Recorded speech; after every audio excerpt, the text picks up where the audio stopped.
It began, as all truly absurd tales do, with someone being in exactly the wrong place at precisely the wrong time. Ryker Caldwell was having what the ancient texts would generously call a day. The kind of day where the coffee synthesizer produced something that tasted suspiciously like engine lubricant. Where 3 separate clients had tried to pay him in exposure, still worthless currency even in the 24th century, and where the artificial gravity in the lavatory had decided to take an unscheduled coffee break just as he was midstream. "If I didn't need the credits so badly," he muttered to no one in particular as he wiped grease from his calloused hands, "I'd launch this entire station into the nearest sun." Ryker's salvage station, grandiosely named Frontier Reclamation Outpost Delta 9 on official documentation but known locally as that junk heap where the weird human works, orbited the outermost planet of a thoroughly unremarkable star system. The location was perfect for someone who valued privacy above amenities, entertainment, safety regulations, or basic human contact. The proximity alert sudden blaring nearly caused him to drop the irreplaceable hydrospanner he'd been tinkering with. "What now?" he groaned, stomping over to the main console. The outdated display flickered to life, showing something that made Ryker forget his litany of complaints entirely. Drifting silently toward his station was a ship unlike any he'd encountered in 15 years of salvage work. Its hull was a strange matte black that seemed to absorb rather than reflect the distant sunlight. Its design, all smooth curves and impossible angles, denied every principle of aerospace engineering that humanity had established. "Well," Ryker said to himself with a wolfish grin, "looks like retirement just came early." The salvage regulations were abundantly clear. Any unclaimed vessel in Imperial space became the property of whoever documented and registered it first. The Empire took its cut, of course. The Empire always took its cut. But finding an intact alien vessel of unknown origin, that was the salvage's equivalent of winning the Galactic lottery. What made this particular find even more enticing was the complete absence of identification markers.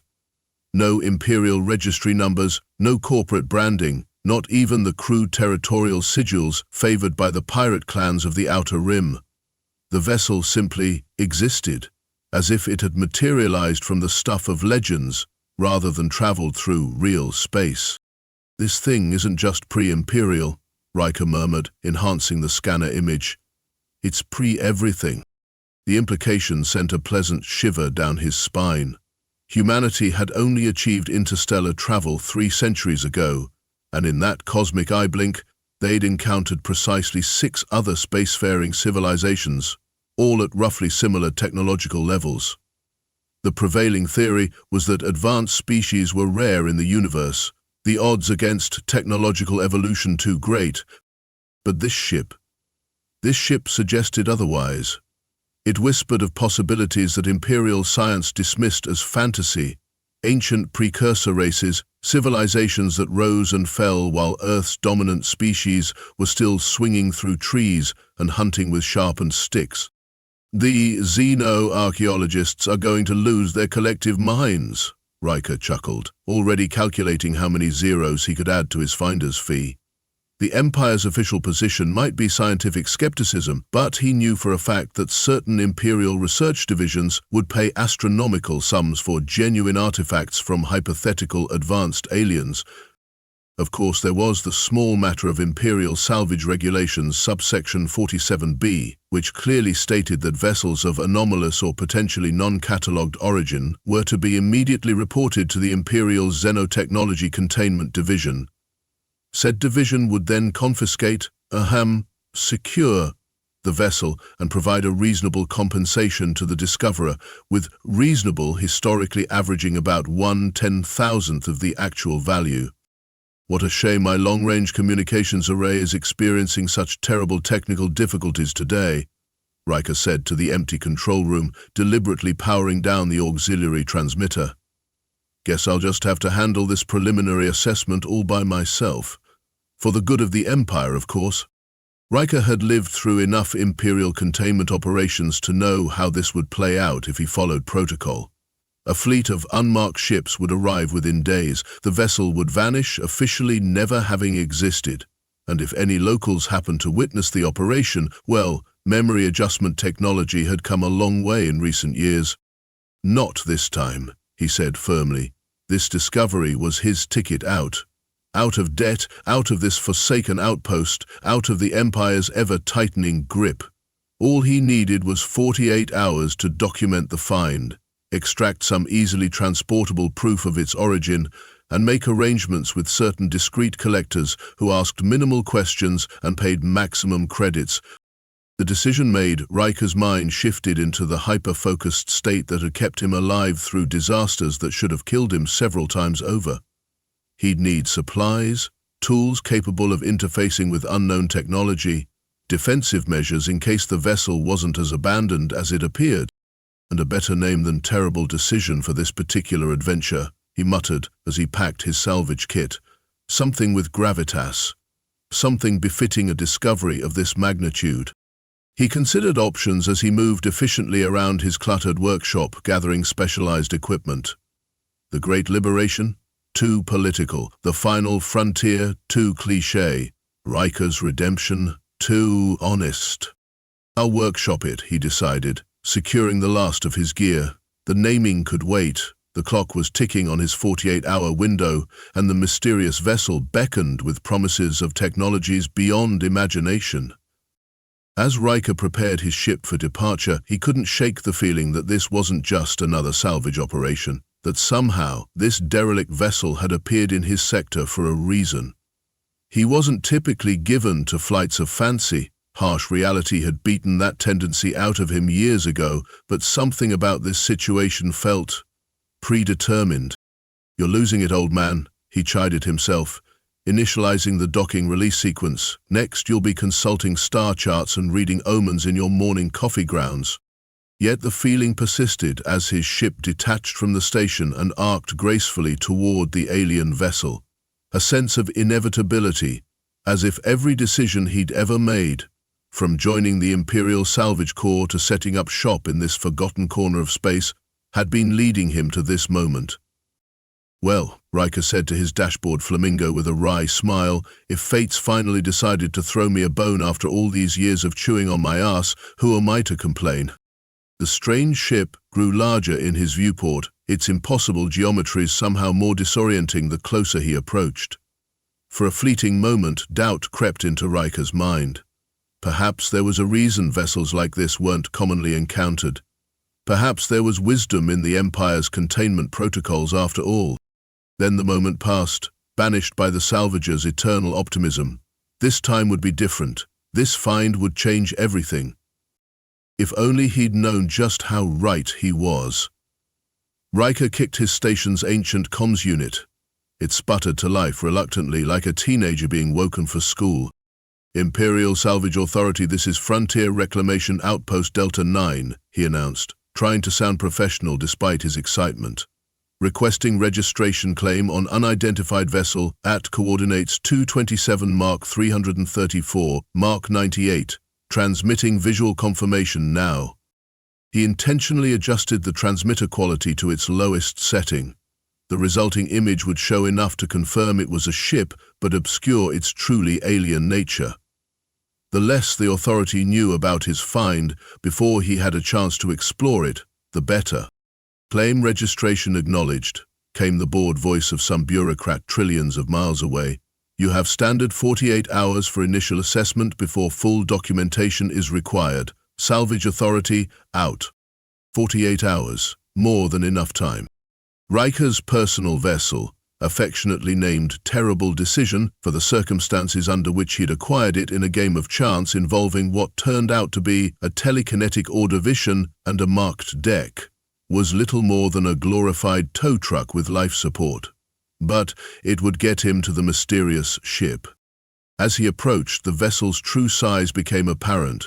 What had appeared modest from a distance revealed itself to be massive up close, easily 3 times the size of the largest Imperial cruiser. Yet somehow, impossibly, it had evaded all detection until drifting into his sector. That's not suspicious at all, Ryker muttered, maneuvering alongside the enormous hull. Nothing to worry about here, just a city-sized ghost ship appearing out of nowhere. Totally normal Tuesday. Finding an entry point proved surprisingly easy, almost as if the ship wanted him to come aboard. A circular port irised open as his vessel approached, revealing a cavernous docking bay. Well, that's either very convenient or the beginning of a horror story, Ryker observed to his cockpit's collection of dashboard trinkets.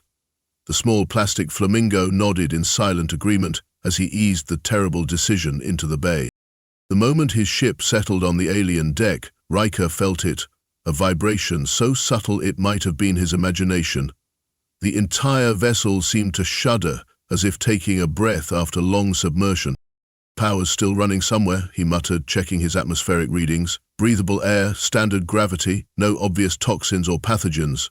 Either he was incredibly lucky, or this ship had been designed with humanoid visitors in mind. Neither option was particularly comforting. Ryker donned his salvage suit, not a proper spacesuit, but rather a collection of mismatched armor pieces he'd scavenged over the years, retrofitted with basic life support and scanner systems. He grabbed his multi-tool and portable cutter, then hesitated before also taking his pulse pistol, just in case. "Don't wait up for Daddy," he told the plastic flamingo as he cycled through the airlock. The interior of the vessel defied explanation. Corridors shifted and realigned as he watched, not physically moving but somehow changing their configuration. Lights embedded in the walls activated as he approached, then dimmed as he passed. The entire ship seemed alive, responding to his presence like a curious animal examining an unfamiliar insect.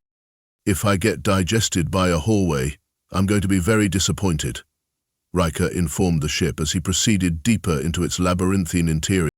His scanner detected a faint energy signature several decks below. Under normal circumstances, Ryker would have spent days methodically documenting and stripping valuable components. But something about this ship, its impossible architecture, its responsive environment, the way it seemed to guide him along certain paths while subtly discouraging others, made his usual salvage protocols seem inadequate. The deck that housed the energy signature was different from the others. Damage was evident here, scorch marks on the walls, sections of paneling torn away, bizarre crystalline structures shattered across the floor. Whatever had happened aboard this vessel, this is where the action had been. Ryker's scanner led him to a sealed chamber at the corridor's end. Unlike the other doors that had opened automatically at his approach, this one remained stubbornly closed. "Of course," he sighed, examining the unusual interface beside the door. "It couldn't just be straightforward, could it?" After 20 minutes of attempting various bypass techniques, Ryker resorted to his preferred method of problem-solving, creative application of excessive force. The portable cutter made short work of the door's locking mechanism. As the door slid reluctantly open, Ryker's witty comment died in his throat. The chamber beyond was clearly some sort of medical bay, with equipment that made Imperial technology look like stone tools by comparison. Suspended in the center was a containment field housing what appeared to be, impossibly, a wolf. Except it wasn't a wolf, not really. Its basic structure was lupine, but the similarities ended there. Its limbs were too long, too jointed. Its fur, if you could call the fine iridescent filaments covering its body fur, shifted colors like oil on water. Most striking were its eyes, 3 of them, positioned in a triangle on its face, glowing with unmistakable intelligence. And it was looking directly at Ryker. "Well," he managed after a moment of stunned silence, "you're definitely not in the salvage manual." The creature made no sound, but Ryker had the distinct impression it would have snorted if it could. Its eyes, violet with horizontal pupils, blinked in sequence rather than simultaneously.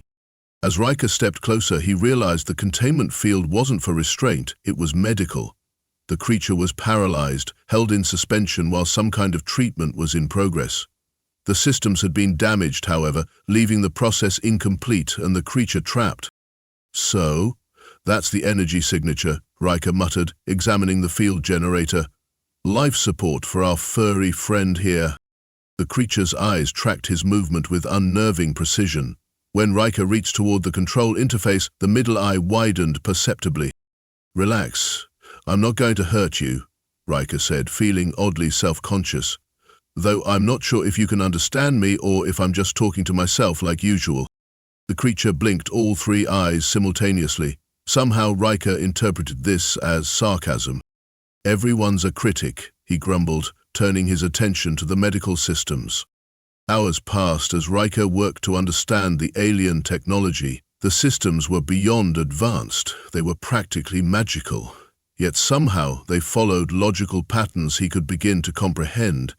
It was as if the technology wanted to be understood, adjusting its interfaces to match his expectations. "Your ship is helpful," he told the suspended creature. "Unlike some beings I could mention who just lie there looking judgmental." The creature's eyes narrowed infinitesimally. "Oh, did I hurt your feelings? I'm so sorry. It must be terrible being trapped in a medical stasis field on a derelict spaceship. Please, tell me more about your problems." Ryker's sarcasm was cut short as his scanner suddenly blared with an alert. Another ship was approaching, a big one judging by the signature, and it wasn't broadcasting standard Imperial identification. "That's not good," he muttered, checking the readings. "Either your friends have come looking for you, or someone else has noticed this massive alien artifact just sitting here in Imperial space." The creature's eyes had widened, the color shifting from violet to a deep crimson. "Not friends, I take it," Ryker interpreted. "Great. Just great." His salvage claim wouldn't mean anything if a non-Imperial vessel decided to take an interest. Out here, possession was 10/10 of the law. If he wanted to keep his discovery, and possibly his life, he needed to move quickly. The decision Ryker made next would have surprised anyone who knew him, which fortunately was almost nobody. Rather than gathering what valuable technology he could carry and retreating to his ship, he found himself working feverishly to disengage the medical stasis field without harming its occupant. "I must be losing my mind," he muttered, as he bypassed safety protocols and jury-rigged connections. "Risking my neck for some alien wolf thing." The creature watched him intently, its three eyes now pulsing between crimson and gold. Yeah, I'm working on it," Ryker grumbled. "This would go faster if I had, I don't know, some sort of manual? Or if someone helpful could communicate basic information instead of just changing eye colors like some kind of biological mood ring?" Just as the external ship began docking procedures, Ryker could feel the subtle vibrations through the deck. The stasis field flickered and dissolved. The alien creature collapsed to the floor, its limbs unresponsive after who knew how long in suspension. "Can you move at all?" Ryker asked urgently, glancing at the door. "Because I'm strong for a human, but you look heavy, and we've got company coming." The creature struggled visibly, managing to lift its head. One of its forelimbs twitched spasmodically. "Fantastic," Ryker sighed, holstering his tools and drawing his pulse pistol. "Stay here, not that you have much choice." He peered into the corridor, hearing the distant sounds of a boarding party. Heavy footfalls, metallic clanking. Armored then. Not good. Returning to the medical bay, Ryker made another inexplicable decision. He holstered his weapon and bent down, working his arms beneath the alien creature's torso. "This is going to be undignified for both of us," he warned, lifting with his legs as the freighter's safety videos always advised. The creature was surprisingly light despite its size, still heavy but manageable. "If you bite me, I'm dropping you. If you shed on my salvage suit, I'm sending you the cleaning bill." The creature's eyes had changed to a deep blue, and it relaxed in his grip in what seemed like deliberate cooperation. "There's a maintenance shaft 2 corridors down," Ryker explained, staggering under his burden. "Should lead back toward the docking bay. If we're very lucky, our visitors will be busy elsewhere while we make our escape." Navigating the ship's corridors while carrying an incapacitated alien wolf was exactly as awkward as Ryker had anticipated. The fact that the creature kept staring at him with those unnerving three-eyed expressions made it worse. "Stop looking at me like that," he muttered as he squeezed them both through a narrow passage. "This isn't how I planned my day either." The approaching intruders were methodical, moving deck by deck in a standard search pattern. Military, then. The question was, whose military? Ryker got his answer when he nearly collided with a patrol at an intersection. He barely managed to pull back before being spotted, catching a glimpse of the unmistakable chrome and obsidian armor of Vecton Corporate Security. "Vecton," he whispered incredulously to the creature in his arms. "What does a megacorp private army want with you or this ship?" The creature's eyes had gone entirely black, pupil, iris, everything. Ryker decided to interpret this as nothing good. "Ryder," he agreed. "We need a Plan B." Plan B turned out to be a service crawlway that, according to the ship's increasingly helpful environmental responses, would bypass the main corridors and emerge near a secondary docking port. The catch? It was barely large enough for Ryker alone, let alone Ryker carrying a wolf creature. "I don't suppose you could try harder to move on your own?" he asked his burden. The creature made a visible effort, its limbs twitching more coordinately now. It managed to support some of its weight when Ryker set it down experimentally. "Progress," Ryker acknowledged, "but not enough. You're going to have to trust me." He removed his salvage suit's outer cargo webbing and fashioned a crude harness. After some creative engineering and a great deal of muttered profanity, he managed to secure the creature to his back, its limbs dangling awkwardly around him. "I want it noted for posterity," Ryker announced to no one in particular, "that this is officially the strangest thing I've ever done, and I once spent 3 days locked in a cargo container with a shipment of sentient mushrooms." The creature's breath was warm against his neck as he began crawling through the service tunnel. Every few meters, Ryker could feel subtle movements as the alien gradually regained control of its muscles. "So," Ryker grunted as he navigated a particularly tight turn, "you got a name, or should I just call you Fluffy?" The creature huffed what was unmistakably a sound of disgust directly into Ryker's ear. "Oh, I see. You can vocalize now. Convenient timing." Another huff, this one somehow conveying both agreement and annoyance. "Well, I need to call you something, and we're a little short on formal introduction options at the moment." They emerged from the crawlway into what appeared to be a utility section. Ryker quickly unstrapped his passenger and set the creature down experimentally. This time, it managed to stay upright, though its movements were still unsteady. "Making progress," Ryker observed. "Maybe by the time we reach my ship, you'll be ready for a career in interpretive dance." The creature fixed him with all 3 eyes, which had shifted to a silver-gold hue. Then, incredibly, it opened what Ryker had assumed was simply a muzzle, to reveal a complex arrangement of vocal structures. The sound that emerged was like nothing Ryker had ever heard, a multi-toned harmonic that seemed to bypass his ears entirely and resonate directly in his mind. "Lyzrix," came the concept, not quite a word, but perfectly clear nonetheless. Ryker stared. "You can talk?" "Of course you can talk. Why wouldn't you be able to talk? And telepathically at that. This day just keeps getting better." "Not telepathy," came the response, the harmonic tones creating meaning through some mechanism Ryker couldn't begin to comprehend. "Biosonics, different." "Well, that clears everything up," Ryker replied, checking the corridor. "Lyzrix, is it? I'm Ryker. Pleasure to meet you. Now, can we please focus on not getting captured by the heavily armed corporate goons swarming this vessel?"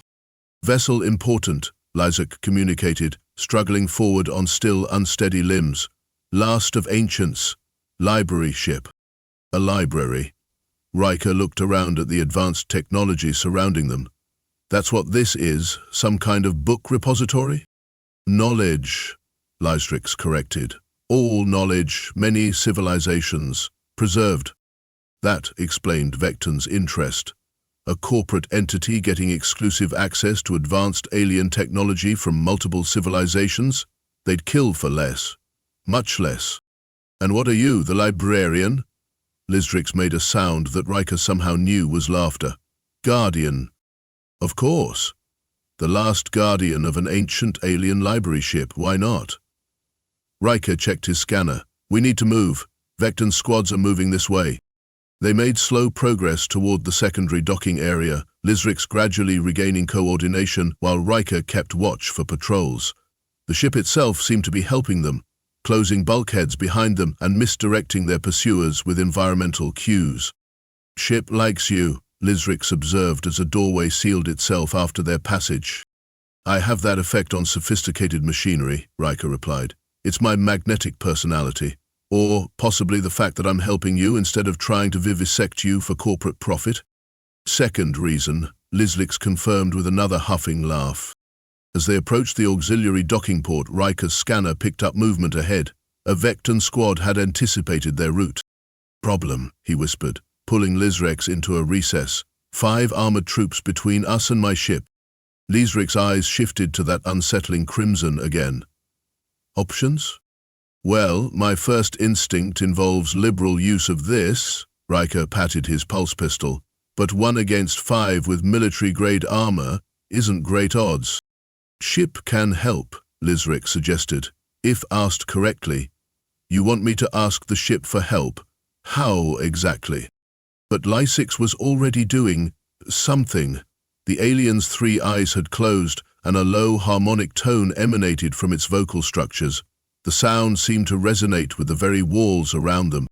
Suddenly, every light in the section went dark. Emergency systems failed to activate. In the pitch blackness, Ryker felt rather than saw the deck plates reconfigure themselves. "What did you move now?" Lyzrix interrupted, suddenly much steadier on its feet. "Different path created. Temporary." Guided by Lyzrix, who apparently had no trouble navigating in complete darkness, they bypassed the Vecton squad entirely. By the time emergency systems reactivated, they had reached the auxiliary docking port where Ryker's ship waited. "That was impressive," Ryker admitted as they boarded the terrible decision. "Remind me not to get on your bad side." "Too late," Lyzrix communicated with what felt distinctly like a smirk. Ryker powered up his ship's systems, bypassing the usual safety checks in favor of speed. "Where to? I'm assuming you have some preference besides not here." "Coordinates," Lyzrix responded, somehow projecting navigational data directly into the ship's computer. "Safe harbor. Others like me." "Others? There are more bibonic alien wolves out there?" "Few. Scattered. Hiding." "Hiding from what exactly?" Ryker asked, as he guided his ship out of the docking port and away from the ancient vessel. "Those who destroyed the ancients," Lyzrix replied, suddenly solemn. "Those who fear knowledge. Like Vecton. Vecton tool, not architect." That was a troubling thought. If Vecton Corporate Security, one of the most powerful military forces in known space, was merely a tool for something bigger. "I'm starting to think I should have just stayed in bed this morning," Ryker muttered, as he plotted a course for Lyzrix's coordinates. The terrible decision had barely cleared the ancient vessel when the first warning shots flashed past their viewport. A Vecton pursuit craft, sleek and predatory, had detached from the larger corporate vessel. "They're not just going to let us leave, are they?" Ryker sighed, activating what passed for his ship's defensive systems. "Knowledge is power," Lyzrix observed. "They think I am key to library." "And are you?" "Yes." "Fantastic." Ryker executed a series of evasive maneuvers that pushed his ship's structural integrity to its limits. "Any other critical information you'd like to share before we're blown into space dust?" Lyzrix was silent for a moment, watching the pursuit craft gain on them. Then, "Ship can help one more time." "The library ship? It's 500,000 clicks behind us now?" But Lyzrix was already producing that strange harmonic tone again, its 3 eyes closed in concentration. For several seconds, nothing happened. Ryker was about to suggest a different approach when his sensors registered a massive energy surge from the ancient vessel. A pulse of golden light erupted from the library ship, expanding outward in a perfect sphere. When it reached their position, it passed harmlessly through the terrible decision. When it reached the Vecton vessels, however, every system went dark. The corporate ships drifted, powerless and blind. "That," Ryker said after a moment of stunned silence, "was extremely convenient." "Temporary," Lyzrix cautioned. "Final defensive measure, ship now dormant until new guardians come." Ryker adjusted their course, pushing his engines to maximum sustainable output. And these others we're heading toward, they're potential new guardians. Potential, Lyzrix agreed. Need training, need help. And let me guess, they need my help specifically, some destiny thing where I was chosen by the universe to save the ancient alien librarians? Lyzrix made that huffing laugh again. No, need ship with functional hyperdrive, you were nearest. Oh. Ryker wasn't sure whether to be relieved or offended. Well, that's refreshingly straightforward. You helped anyway, Lyzrix observed, when could have taken technology and left. Ryker shrugged uncomfortably. Yeah, well, leaving paralyzed wolves on sinking ships isn't really my style. Even alien ones with 3 eyes and attitude problems. As the stars stretched into lines around them, marking their entry into hyperspace, Lyzrix settled onto the deck beside Ryker's pilot chair. Its eyes had shifted to that calm blue again. Universe remembers, it said simply. Actions echo. If you're about to launch into some mystical philosophy lecture, I should warn you that I usually fall asleep during those. But Lyzrix had apparently said all it intended to on the matter. It curled up, somehow making the hard deck plates look comfortable, and closed all 3 eyes. Ryker turned back to his controls, setting the autopilot for their destination, some uncharted system far beyond Imperial space. As he leaned back in his chair, he realized that for the first time in years, he wasn't bored. Terrified, confused, and possibly in way over his head, but definitely not bored. Universe remembers, he repeated quietly to himself, watching the hyperspace corridor unfold before them. Guess we'll find out what it remembers about stubborn mechanics who make terrible decisions. Beside him, without opening its eyes, Lyzrix made that huffing sound again. Somehow, Ryker was starting to recognize it as laughter. And somewhere in the vast ancient darkness between stars, the saga of the last guardian and the reluctant human who saved it was just beginning.